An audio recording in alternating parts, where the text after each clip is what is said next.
hands on the stars. Creators light the darkness, innovators pave the way. Stories that we follow. Create greater than consume. Hearts wide open, reaching for the moon. Create greater than consume. Dreams in motion, brighter than the noon.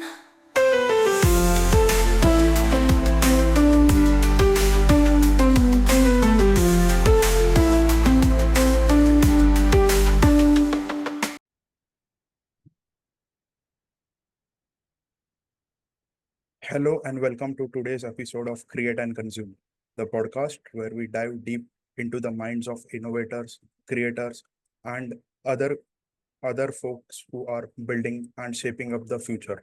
Today we have a very special guest with us, Utkarsh Rai.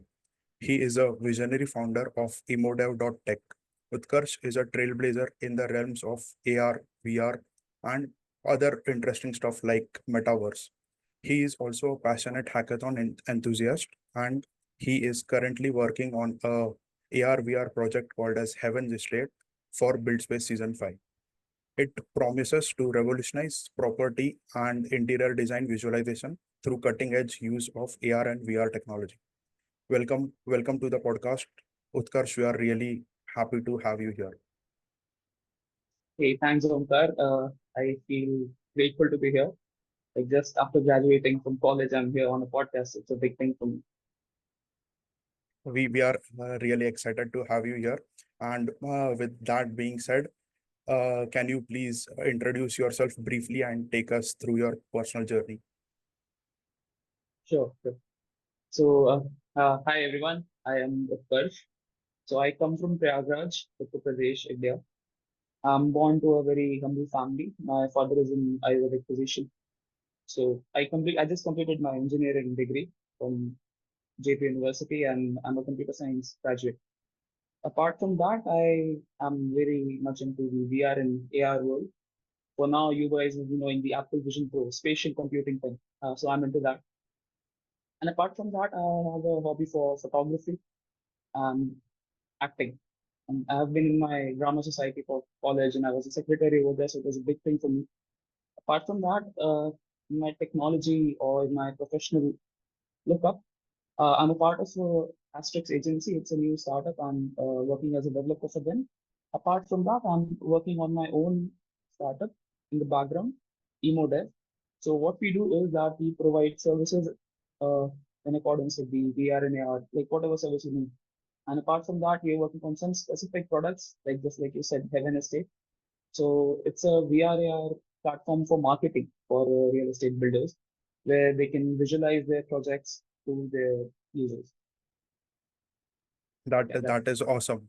So, what was the turning point in your life, or was AR and VR always your passion? no. Actually, in my class 11th, when I completed my class 10, I was very much of a history buff. I wanted to go with the humanities stream. But then my principal of the school, he brainwashed me and he completely changed my route from humanities to science. And from there on, I completed my 12th, and then when I got admitted, so I'm one of those COVID batch, 2020 batch, and unluckily, I didn't get to attend my first year of college offline. Of course, it was online. There was activities conducted by college online, but still, it was not that great. And then when I moved into college in my second year, in my sophomore year, I met one of my seniors, and he asked me to give an interview for the club. It's the VRARMR club. So from there on, I got to know more about the VRAR thing. Earlier, I knew what game development was, what game dev is, but not very much on the part of VR and AR. And from there on, I started this VR and AR journey. And yeah, that was the turning point, which brought me into this space. And from there, I started learning stuff, creating projects. Yeah, that is nice. So, I would like Yeah. to know if you have some experience in the Web3 space as well. No, I'm actually new to Web3. I have an experience with Java. I did some Android development, and I've been more of a game developer and VR developer. But yeah, I'm still learning. Graduation is not the end point. I'm still learning. I'm still evolving into this new space. Yeah. Cool, cool. And how do you think has the education space changed before and after the COVID-19? A lot, a lot. Actually, before COVID-19, like before 2020, I was in school. The things were really different. Everything was offline, on paper. You have to write everything, every assignment and everything. Like that was what our seniors told us in the college. Because after COVID-19, we had Google Classrooms working. We had a dedicated classroom for every subject. But earlier they had servers through which they had to use LAN cables to submit their assignments and all that. But now after COVID-19, yeah, it's really easy on the students' part. But yeah, we should give the credits to the teachers as well because they adapted really well to this new technology which they were not familiar to, and they adapted really well. And yeah, things have changed, and things have changed for positive also. Yeah, there are uh, there are negative effects. Things like the cheating and all increased in the 2020 time. I accept that, but there are massive positive effects also because we were not limited to one class, or we were not limited to attending one subject at a time. Okay, we could learn more than what we could in offline. Yeah, that is nice. And you weren't limited to just the coursework because, as you said, you joined a AR/VR club in your college. And was Yeah. that the main inspiration, or was that your chance, or was that the starting point of building the emotive tech? Emotive. Yeah. Yes. So when I was in my second year, I joined this club and I was very confused, like which way to go. I was interested in the designing part because of photography and all, and also the development part. So my seniors, like they guided me really well. They what he did. His name is Narendra Jha. So he just gave me 2 weeks. He gave me two assignments. One was game dev and VRA related assignment. He asked me to click some good pictures and all of the university. And in that 2 weeks, he gave me space to like ponder upon the thought if I want to continue with the club, if I want to continue with VR and AR specifically, because it was a very new domain. It was a very new field in India. Jobs are little scarce right now, but they are evolving, but they are scarce. So I was really confused. But in those 2 weeks, he kept guiding me, he kept motivating me to complete that particular assignment. And by the time I ended that, I was really into the field of game development and VR. So that kind of changed the course. Okay. And I realized, okay, I can continue with my photography with VR and game dev because it's a field which requires a very much design. Okay. Requires very much designing. So that was the turning point, which like kind of changed the course for me. And yeah, for the emo dev, what happened was by the ending of my second year, there was a competition organized in our college. They asked us for ideas and stuff like if you have any idea, we can fund you, or we can take you to an investor and all. So yeah, I pitched in one idea. I got selected, and I got a grant of from my university. And I started working on that. From there, I met my friends with whom I started this emo dev, and yeah, that's the story. Third and fourth Yeah, year went into that. that is a super awesome story. And I would like to understand what kind of things do you always, was there a plan in your mind that you have to achieve this, or was it just your intuition and taking things? How did you know that these opportunities need to be pursued, or these can be ignored? Okay, so first of all, very honestly, there was no plan. I was learning along the way. I was exploring along the way in my BTech journey because I didn't have much guidance from my family background. There is no engineer in my family. We have doctors and lawyers. I'm the first engineer. So all there were my friends and my seniors. So they guided along the way, and the opportunities which were to be pursued, I kind of evaluated them if they required that much amount of time or attention from me because I participated in XROS. It's an initiative by Government of India. It was getting organized along with GSOC. So I opted for XROS instead of GSOC because it was dedicated to for my field. And yeah, this is how I evaluated the opportunities and selected them. So you mentioned that you are the first engineer in your family. Congratulations on that. Yeah, And engineers thank you. are true problem solvers. And I can see that resonating 100% based on your introduction. You also mentioned that you are uh, into hackathons and you are a hackathon enthusiast. So I would like to know in more detail about that because I also love hackathons a lot. That's good. So about hackathons, I for the first time which I came into hackathon was an online hackathon. Yes, I was in my first year. It was the annual tech fest. It was being conducted online because of the COVID. So in that, I made a basic HTML page. That was my hack for the first year. But then as I came into the college, it was offline. I started looking for the competitions basically. I was not very much aware of how the hackathons work. I gathered a team, which are now called Emo Dev. There are two juniors and one my batchmate.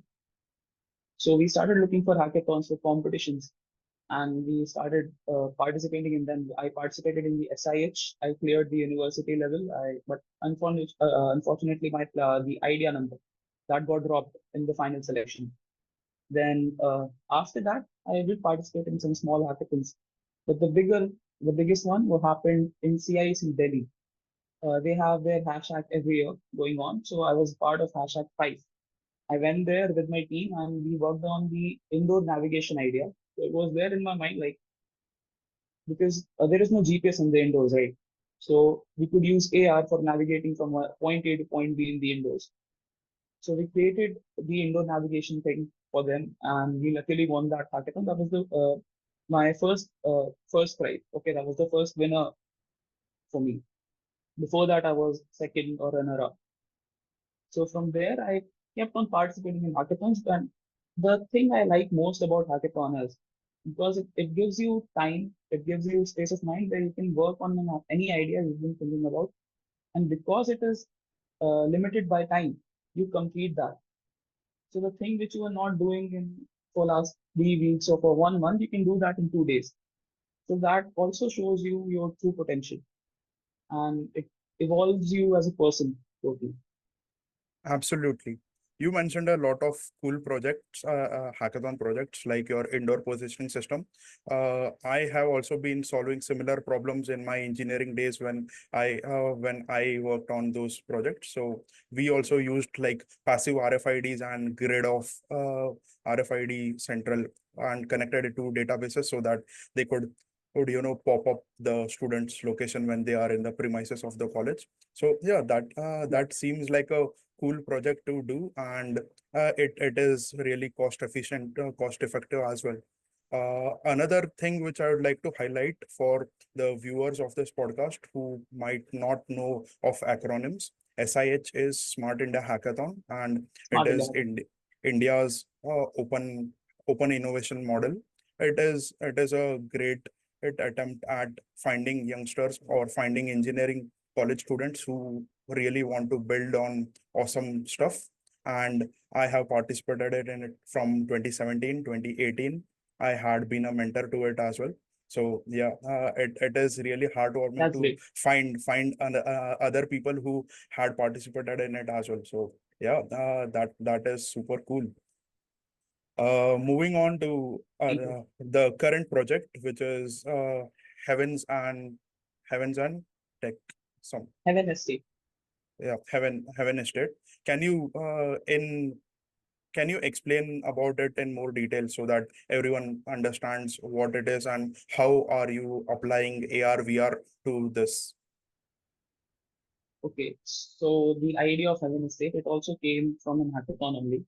It was SIH for last year. Okay, there was a problem statement from Ministry of MSME, I guess, like where they wanted us to make a solution for real estate builders, or particularly real estate builders. It was for the users where they can visualize their homes, get a cost, an estimate cost of like how much they'll spend on building the house.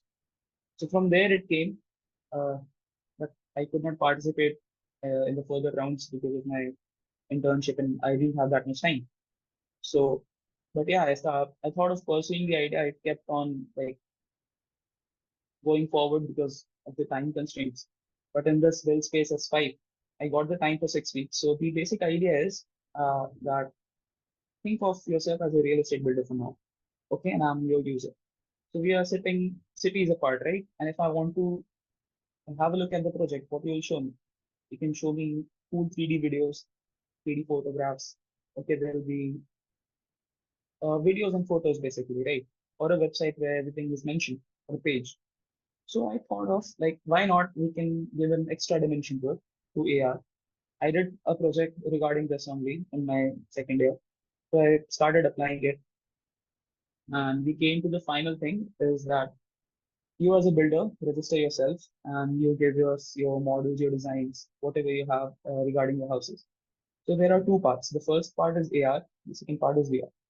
AR is for remote marketing, like in a market like India, where there are people which do not have an access to VR that easily. It's still a very expensive device to hold. So, but you expect everyone to have a smartphone. Nowadays, everyone has a smartphone, and even a 10,000 rupee smartphone can function on AR easily. So the first thing is that to reach maximum number of people. So you give us your designs, we create an app for you where your designs are mentioned, your house is displayed easily. And using that, uh, the user or your buyer can easily look up to your properties. It will have its description, its photos and videos. And apart from that, in AR, they can actually look at the model, at the house, on their table or on any part surface which they'll scan. Apart from that, we gave them a 3D view to have a look of the model, like how the colors will be, how the textures will be. And apart from that, in AR view only, there is a thing called AR portals where you can walk into a model and look at from inside using your phone's camera. So it is there for models. You can walk into your house, look around. The only constraint is that you need a bigger space to scan because it will be a huge model there. Apart from that, we have a 360 view of the interiors where you can have a look how the sofa is placed, how the bed is placed, or what colors are the walls inside, what are the materials being used. So this is for the AR part. Now comes the VR part, the thing which I'm planning to do the most in this S5. Because AR is something I've been working on for the last 1 year and I have good amount of idea in that. The VR is something which I kind of did not get enough opportunities to work upon because my projects and all were on AR only in college. So the VR part is where you can again register yourself and everything is there. So you are standing at a place, you have the houses, the options available in front of you. You can walk up to the house. There will be an audio description of every place you're walking in. There be like if you're walking into the house, there will be a description coming on that this is a 2 BHK, a 3 BHK, and then you can walk around the house and everything. Look at the property, how the views outside. If you remember, there was a competition or there was some program where Ashneer Grover came and they were evaluating students' startup ideas. I guess it was from Masters Union.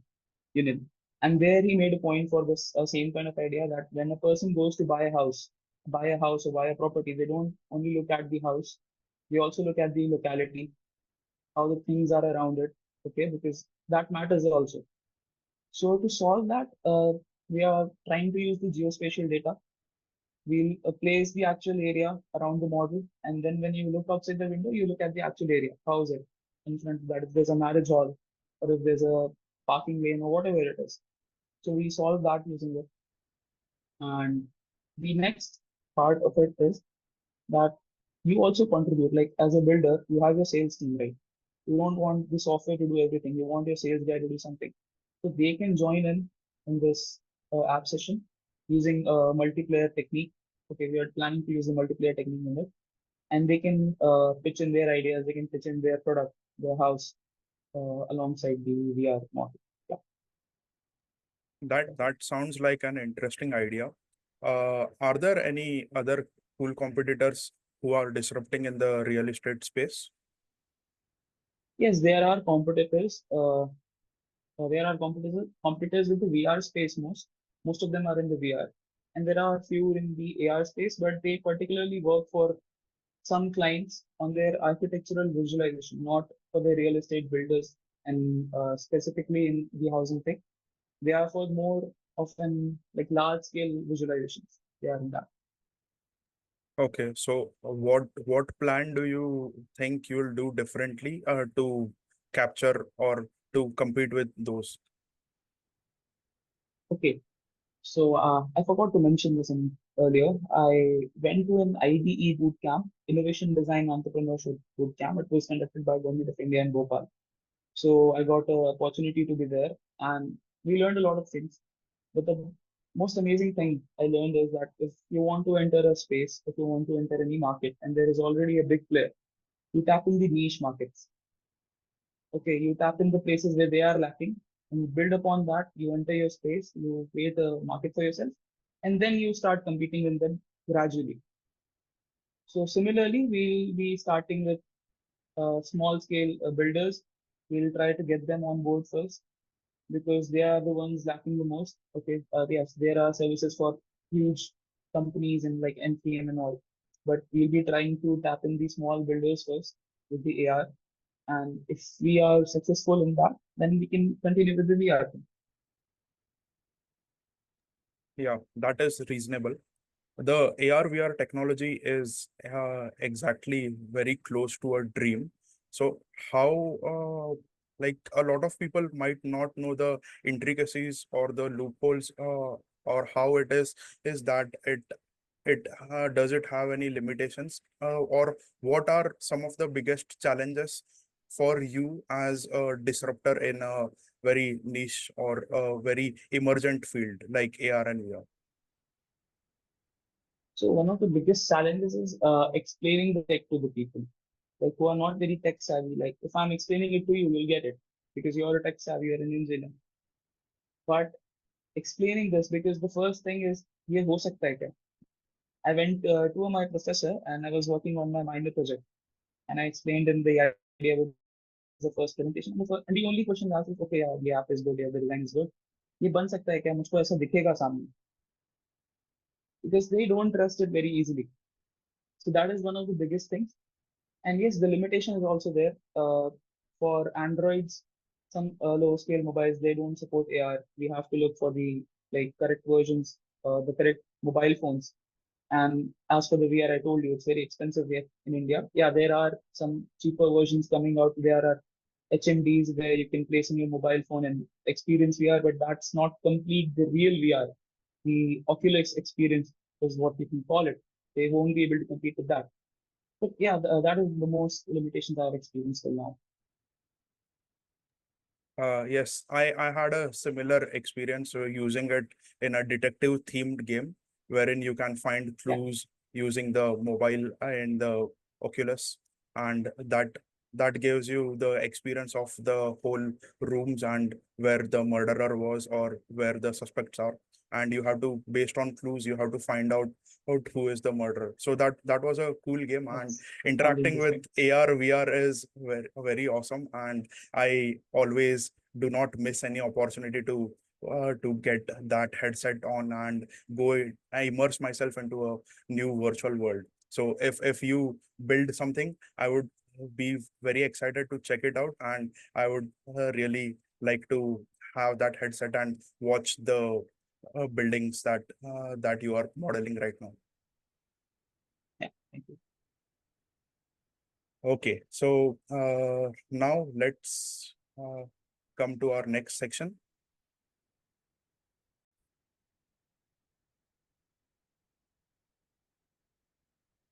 So till now we have spoke about a lot of interesting stuff. We spoke about your origin journey as an ideator, how you evolved into AR, VR, and how are you innovating and disrupting in the field of AR, VR, and building building your projects and doing a lot of cool stuff and on the side, like participating in hackathons and encouraging others to participate in hackathons. So now is the main important section, that is what can other aspiring creators or builders learn from your journey. So let's start that.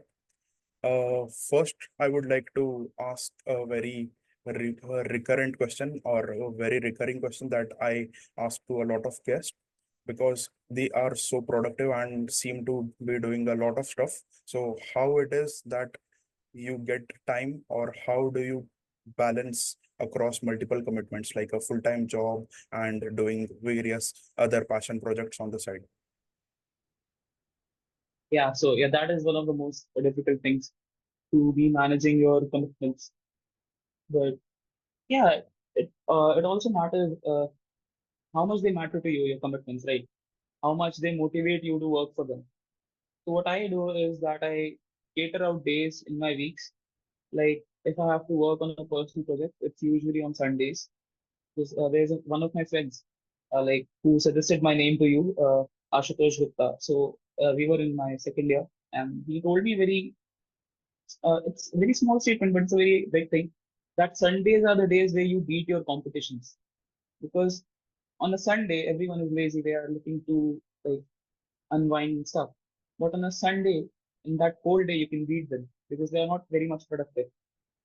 Okay, and you can be your more at your most because at your home you are at your home, you are at your peace, and you can work the most. So Sundays, this is the one thing I cater out Sundays for my personal projects because that is where I want to be the most productive. Apart from that, if I have my full-time job, yeah, I make sure that nothing affects that because that is a very big responsibility I have because I'm working for someone. My work will affect them directly or indirectly. So it should not be hindered by any cause. And apart from that, yes, planning my own startup, it's the most difficult thing because we are four guys who are still in university and two are pass out. So the biggest thing is to catch up on the same time because we are usually like me and my batchmate, we are usually free after 5, but they get free after 9 or 10. So that's the most difficult thing to get everyone together on same time. So we usually keep that on Fridays or Saturdays because that's when they are free. Yeah, this is the most basic thing which I use is pointing out days in your weeks, planning for your weeks, not for a whole month and like trimesters. Plan your weeks, have a vague idea. Okay, this day I'll do that, this day I'll do that, and try and catch up to that. So that's my plan of action for a week. Yeah. Yeah, that's amazing. Now I would like to.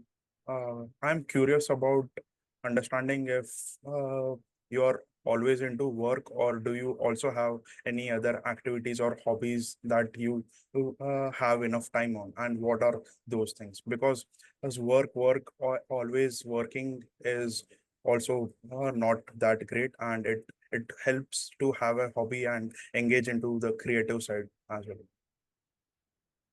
Yeah. So the only thing, like the best thing I can say to that is burnouts are real, and it is very much important to like know when you are hitting your burnout time. Like for me, it's I can work on for 10 days or 15 days and then I need a pause. I need a pause for 2, 3 days. And in that time I play games. I completely go off the working thing. I don't look at that only. And I play games, I unwind, I meet my friends and all that. So it's very much important to know when you will be hitting that time. Because if you won't acknowledge that okay, I'm in my burnout period or I need to switch for a day or for an hour also. So what you'll do is you'll be harming your mental health. You won't be able to give 100%. You'll get frustrated earlier, like sooner.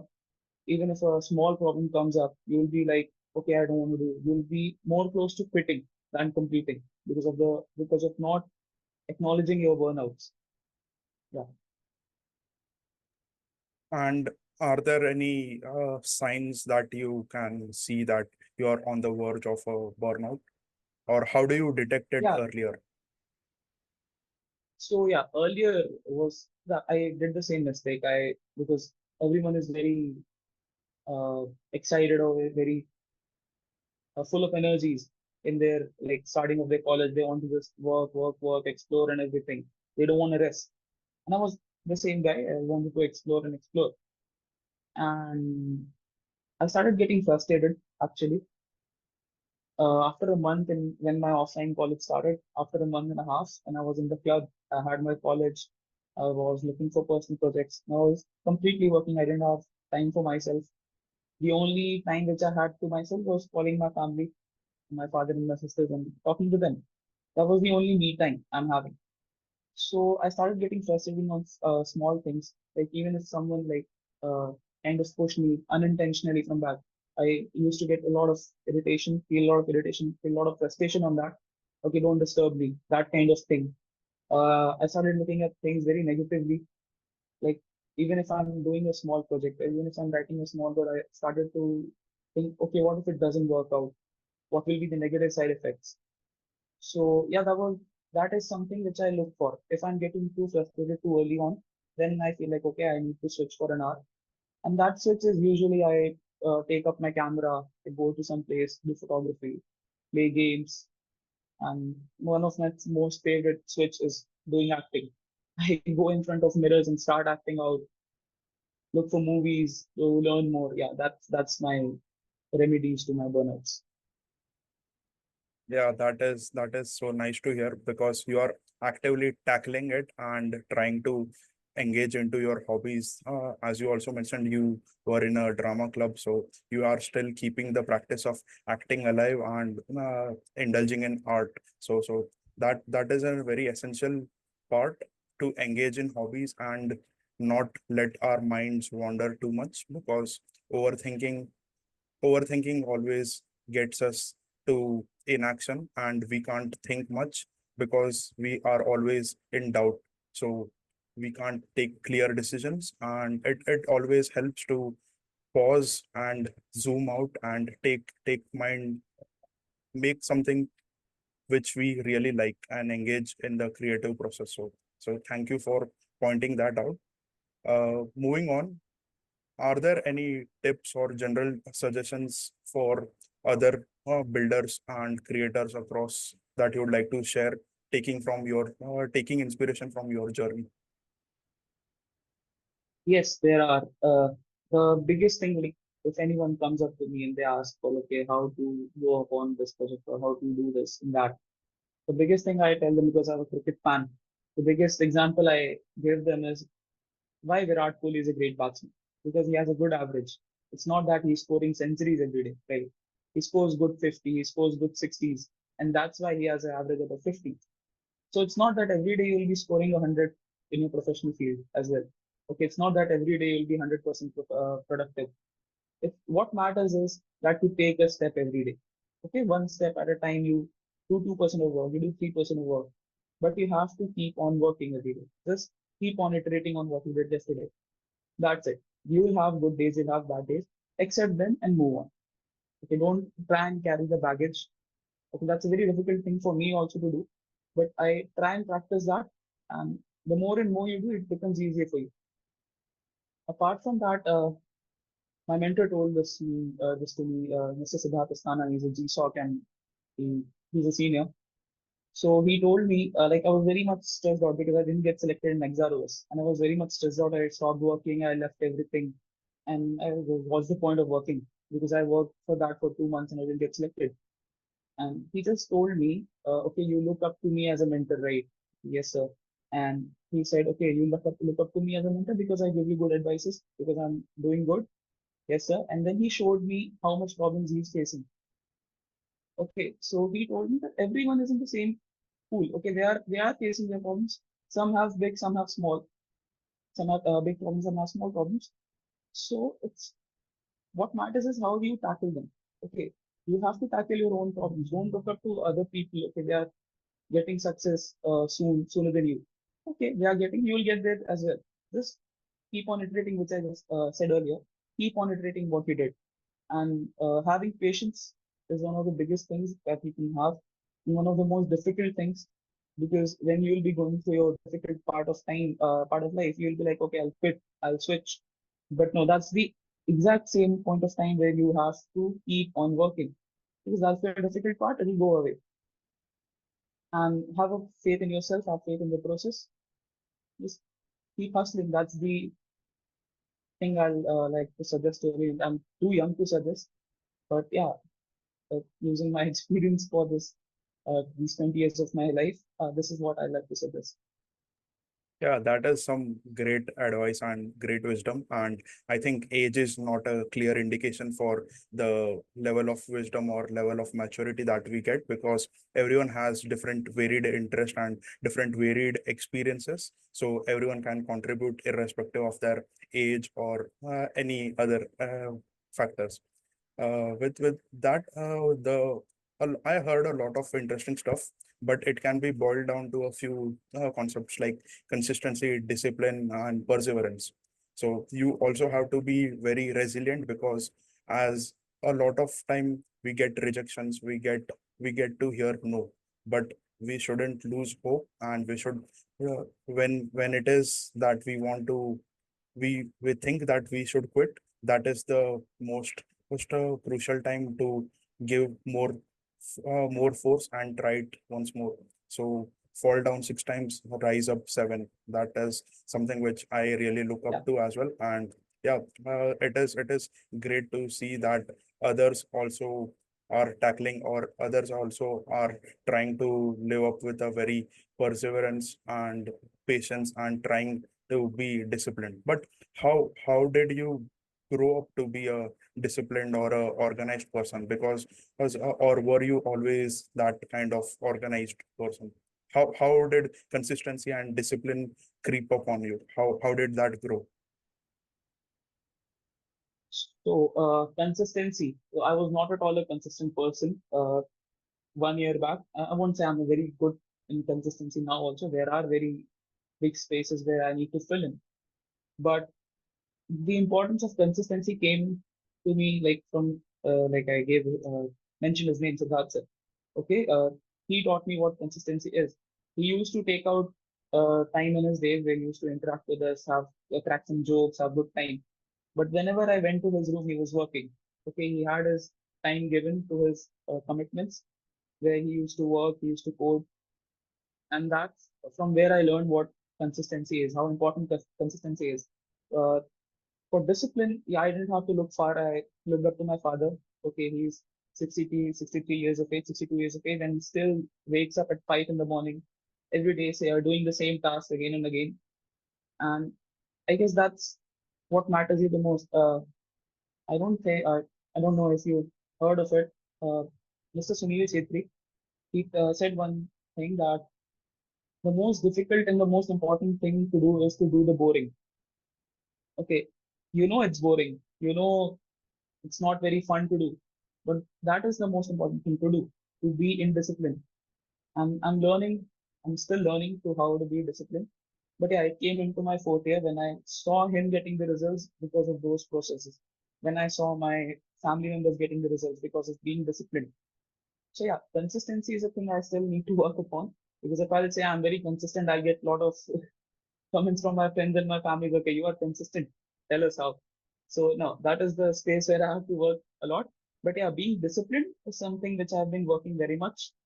And from there, I'll get consistent as well. That's what I think. From there on, I'll get consistent as well. Yeah. Yes, it is a always evolving journey. It is not a silver bullet and do it once and forget. You have to make that choice again and again, and it builds up on the success of your past self. So if you don't visualize yourself as a consistent and disciplined person, the chances of you visualizing in the future are also less, because they look up to what you had achieved in the past, or what kind of person you were in your past. So yeah, I get that you are trying to be more consistent, but I'm sure with the right mindset you can be anything that you put your mind to. Thank you. Yeah, so now I would like to ask about any cool projects or initiatives after build space. Yeah, after build space, thanks to you, I got to know about Harsh Agrawal. Okay, I'm still yet to connect with him, to interact with him. I'll drop him a message after this. But I saw Z Fellows on his ID, and yeah, that's my next target to apply for Z Fellows. And let's see what happens if I get into that. I get to learn more because for technology part, I have my friends, I have myself to do the technology part, but we have to learn more upon the business thing, how things like finances work, because that's not what we are taught in our schools and our colleges. That's the place we are lacking a lot. And for the cool projects thing, as I mentioned, my indoor navigation idea, I have an idea of having a AR navigator for you for wherever you go for tourists. Like if you're at a new place, if you're at a museum, and instead of a guide, there is a guide in your pocket, your AR companion. I named it Sarathi. named after Lord Krishna. So yeah, we are working on that. We are facing some problems as a team, and we are trying to solve that. Yes, that's the next thing I have to do. Cool, cool. And thanks for highlighting about Harsh. Harsh also has a very cool and inspiring journey, and he had a very awesome story. I covered him a few days back. So that was also very interesting, and I got to learn a lot from him. He is younger than me, but yeah, I always try to keep an open mind and learn from everyone's experiences, and because everyone has a different kind of outlook and different kind of motivations, or as well the opportunities that they get are different. So it is always wise to keep your eyes and keep your brain open to any kind of insights that can help you grow and help you be a better person. Yeah, just okay, just one more thing to the advice part.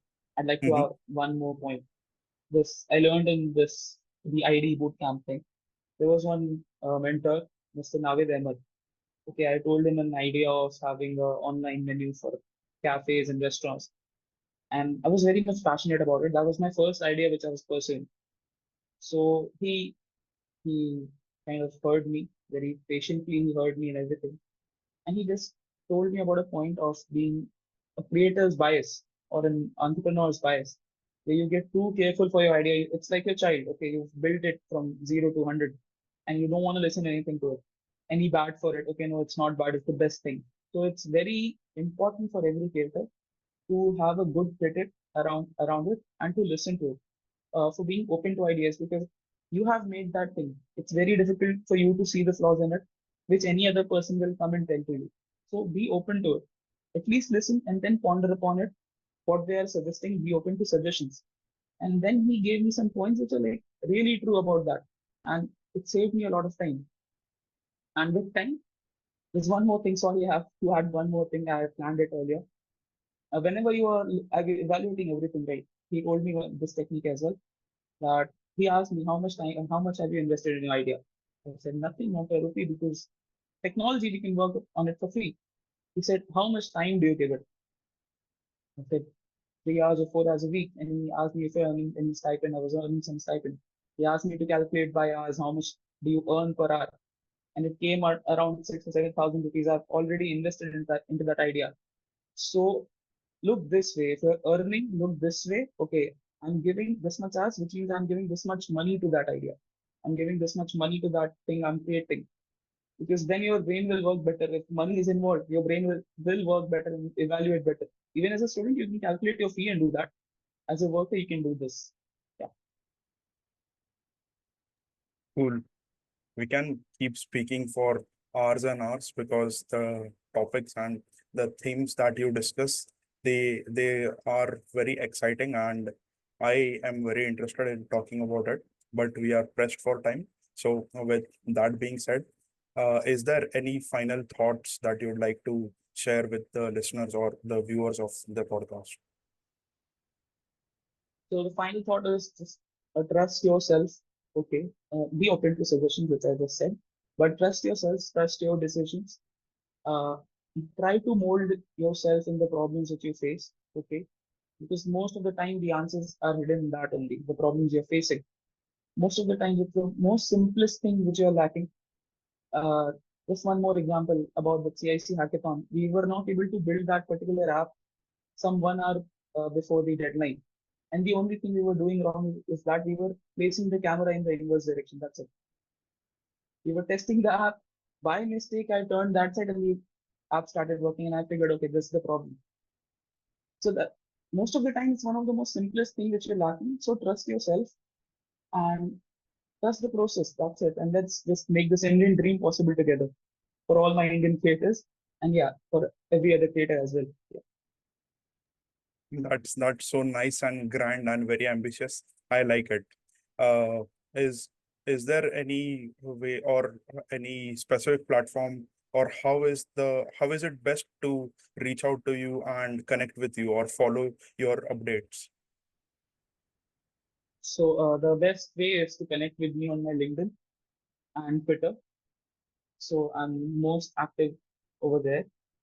they can connect with me on my Instagram as well. So yeah, these are the three platforms currently.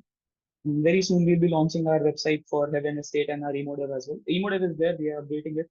We very soon will be launching our Heaven Estate as well. Yeah. So there also you can reach me. Thank you. That is super awesome. And thank you so much, Utkarsh, for joining us today and sharing your inspiring journey with us, sharing your passion project, sharing your vision about AR, VR. And I can't wait to see you build this. And I would like to try it whenever it is ready. So, with Yeah, that in mind, the toy is already built. Like I'm very close to building it. Yeah. oh, awesome, awesome. So, with that in mind, let's stay tuned for more episodes of Create and Consume. Until next time, keep creating more than you consume. Bye. Thanks for Goodbye. having me. Thanks. Thank you.